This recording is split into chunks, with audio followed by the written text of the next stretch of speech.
All I hear is talking, I don't sweat that. If they don't trust me either, I respect that.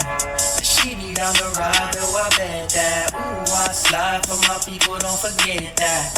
Don't forget that, don't forget that. Ooh, I slide for my people, don't forget that. Don't forget that, don't forget that. Ooh, I slide for my people, don't forget that.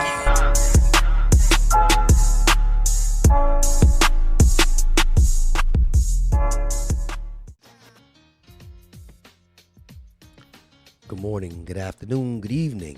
My name is JayH. How y'all doing, Postal family? Is everybody good? Is everybody cool? Everybody clean? Are you crisp? Are you feeling irie today? Let's talk. You ever look back at somebody in your life and say, man, I ain't even like you back then?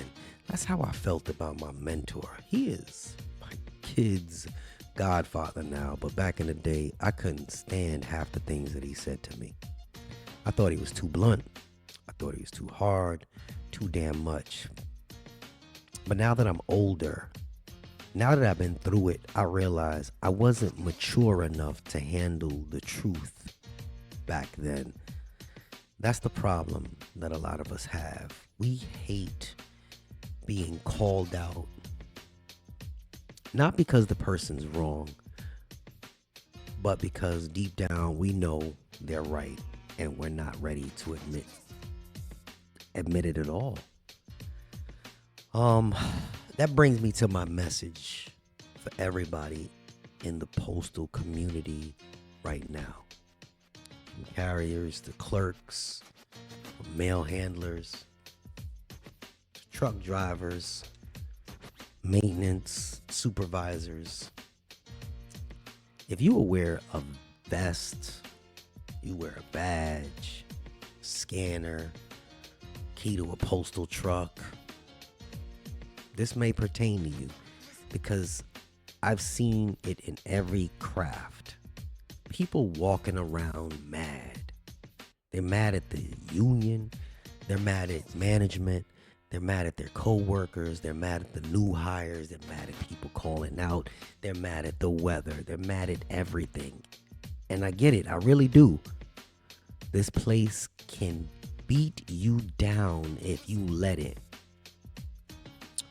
But before you pop off on somebody that just happened to walk past you in the bathroom or the break room, before you tell that new CCA or that new PSC or MHA that they not built for this, before you call in to tell your 204B or bark at your carrier assistant for moving too slow or whatever, you need to sit down.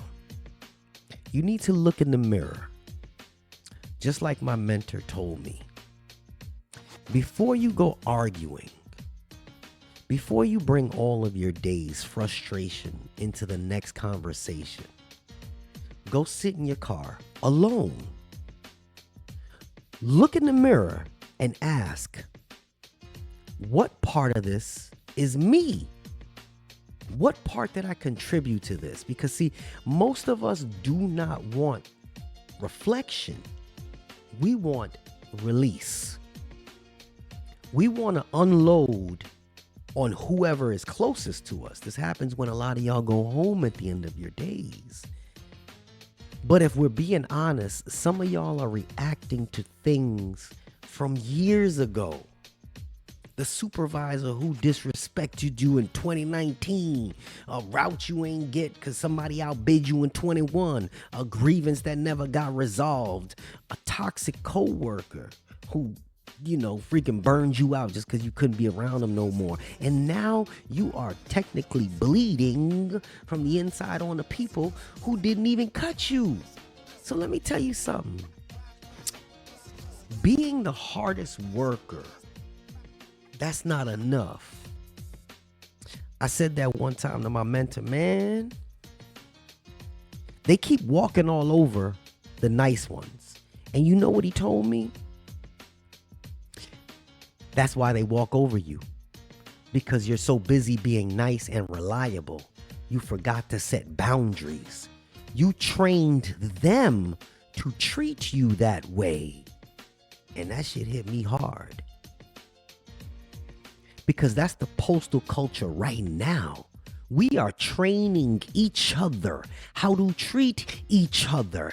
And we don't even realize it. You let that manager yell at you every morning without checking it. You just train them. You carry someone else's route every Saturday without ever speaking up. You just train them. You co-sign that disrespect in the break room because that's just how they do it and that's how it is. You just trained yourself to tolerate it. It's not just carriers. I'm talking about the truck drivers who are being told shut up and drive. The mail handlers that are over there pulling instead of pushing, watching favoritism, pick the right tour, pick the right bids, choose who gets the gravy bids and get to work during the daytime, get the perfect days off. Clerks being told to sort mail like machines with very little breaks, no empathy. Maintenance techs acts to cut corners just to make the numbers look good. Everybody's experiencing it. But here's what my mentor told me that changed how I moved through it all. You don't need to yell. You don't need to curse. You don't need to dominate people to lead. Sometimes you just need to be present and intentional.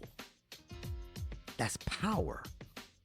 So before you bring all that heat into the workroom, before you shut down emotionally or become the toxic one yourself, sit with yourself. Look in the mirror.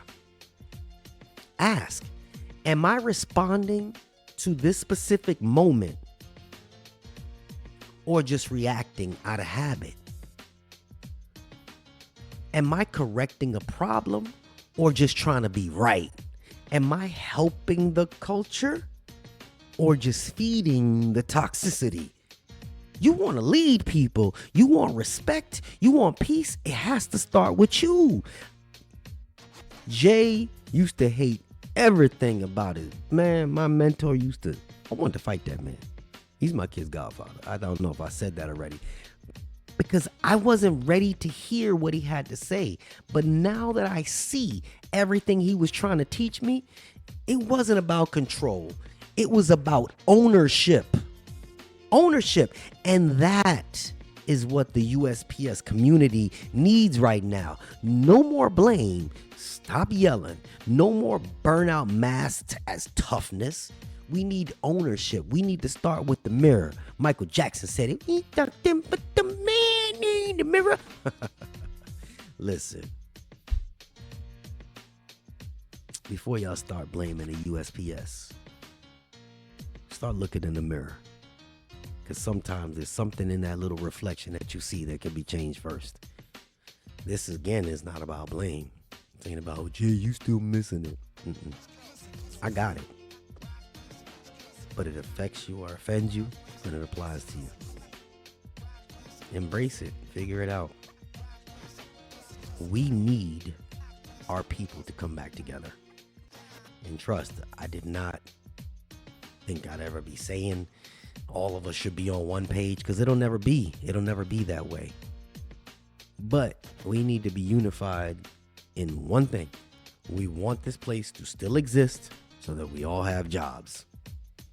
That we need, because if this place closed its doors tomorrow, that's almost 600,000 people that would be devastated. Our lives would be changed immediately. Devastated. Is that something that y'all was ready for? You ever think about that? For the ones that have been here 10, 15 years, the doors closed tomorrow. Our lives would change, and we probably couldn't recoup. This was a different type of message. This is a more psychological message, I guess. I'm only speaking because a mentor sat down with me and freaking just coached me over when I saw him this weekend. And I felt like he had a lot of good things to say. It's JayH. I ain't gonna drag it on for much more. And I'm out. All I hear is talking, I don't sweat that. If they don't trust me either, I respect